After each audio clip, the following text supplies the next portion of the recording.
Hey, what's going on, guys? In today's YouTube video, we are going to be replacing the oil filter housing gasket on the B9S4. Seems like it's a pretty well-known common problem that these cars have. A lot of people are replacing just the housings.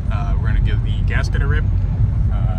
Seems like that's also a main key factor, so why replace the housing if it's just the gasket itself? That's I think I bought the gasket from FCP Euro for 60 bucks versus the housing itself is about $400. So that's a pretty difference in price.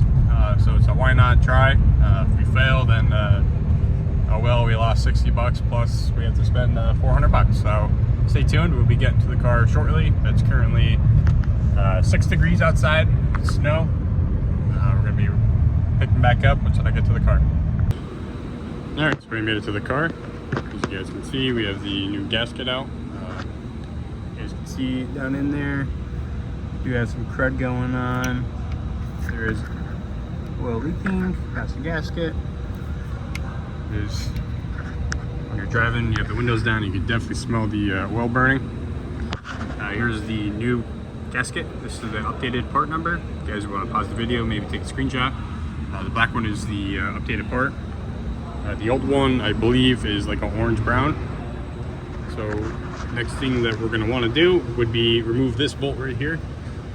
Pop this bolt off. Maybe pop this line off just to have extra clearance. You don't want to be taking this vacuum line off. It's pretty self-explanatory with the clamps. If you can't get a good grip at it, I usually always put a rag over it. Maybe use a pair of pliers. You don't want to crack the plastic. It's very easy and brittle. Alright, so we're going to be popping off this vacuum line. It's nice to get some like PB blasts on there, get a pick. Another good scenario is putting some of that onto the hose itself. Get that nice and soaked up. It's pretty easy to pop that clip off, but just in case you have any issues, you can always put the rust preventative on there. We're going to be using a nice pick to get into the vacuum port. Free it up a little bit. So you get all around, yank that right out. And we got a T30 up here. Just remove the T30. You're gonna want to sit there and wiggle it. It's an O-ring in there. Pop that up. All right, so we got the vacuum line disconnected. Came out pretty easily. Also got the feed line to the turbo popped off. Once you pop that off, the O-ring could be settled in there a little bit. Doesn't matter if you use a pry tool or a flathead. Pop that up. There's going to be oil that does come off of it. Make sure that you have like a rag on standby to catch the excessive oil that comes out. My car's been sitting for almost 12 hours, so it hasn't been ran or anything like that. So keep mindful that if you do run your car, if the car's still warmer or whatnot, you're going to get a little bit more oil. We went in and popped the oil filter off. We're going to let the oil drain into the pan. One recommendation I would recommend before you do that would be pop the dipstick tube off with like a pair of pliers or anything that you could get in there and pop it off. Here's the dipstick tube. It just helps the flow of the oil to get down there faster. Alright, so I had the oil sit and drain for a couple minutes. Put the filter back in just so I don't get any dirt or debris into the housing itself. Sprayed out the housing as best as I could. It's going to probably get easier to clean once the housing is out of the car. Go ahead and remove this line as it routes basically underneath. There's a T30 that bolts to this. It goes underneath that wastegate, right where that hole is. Get that T30 out and it frees it up a little bit, but then there's a vacuum port or a heat port. I'm not too sure what the exact uses of that line is. You guys can see like right on the tip of the flashlight, there's a hole. It's not bolted in. It's just an O-ring. You can sit there and wiggle it around and it'll pop out. That gives you access to get this one T30 down behind that feed line. Pop that off. Loosened it for now. I think we have all the bolts loosened up at this moment. There's one right there. There's one behind the feed line. Also one there. One, try to get this camera to focus, one right there. There's going to be one, you can probably see it right there. And there's also another back underneath this right in there. That one's a little tricky to get to. I did use a couple extensions. These two, we were able to pop it out. I don't know why my camera's sucking ass at picking up.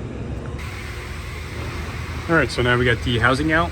As you guys can see, it is pretty messy under there. It does look like it was coming from the gasket itself.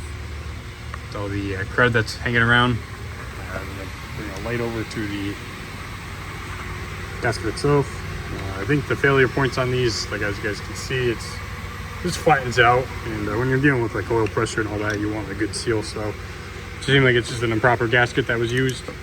I do know that housings do crack. So make sure you're mindful of that when you are replacing your gasket. To take a look on the underneath of it. Smallest crack can cause oil to seep past the gasket. I'm going to go ahead and clean this up real quick. It is recommended to replace all the bolts and gaskets. There, we got the surface for the housing cleaned up best we can. Once we get the housing back in there, probably going to pressure wash this up a little bit, clean it up. Put the new gasket on too as well. See the updated part, black. And you see there's more ribbed for it to sit flush and not even and have potential leaks. Also, I did replace the O-ring to the turbo. I also did get new bolts. Support number if you guys need it. Alright, so now we got the bolts in there with the housing. Got them like basically hand tight for now. Make my way over to the computer. So this is the sequence at which you want to be tightening them in. If you guys want to pause the video or take a screenshot. And if you go into the, these are the specs for them. You guys want to screenshot that as well. Guess you basically want to get that all buttoned up. If you're replacing the filter, you can do so at this point. I kind of just did an oil change not too long ago, so I will be reusing the filter and the O-ring for it. Once I got all these tight, start the car, make sure you check for leaks. Also, you definitely want to clean all the excessive oil that's built up into the valley. I'm going to be doing that as well. Try to get this as clean as possible. If you guys enjoyed the video, please hit the like button.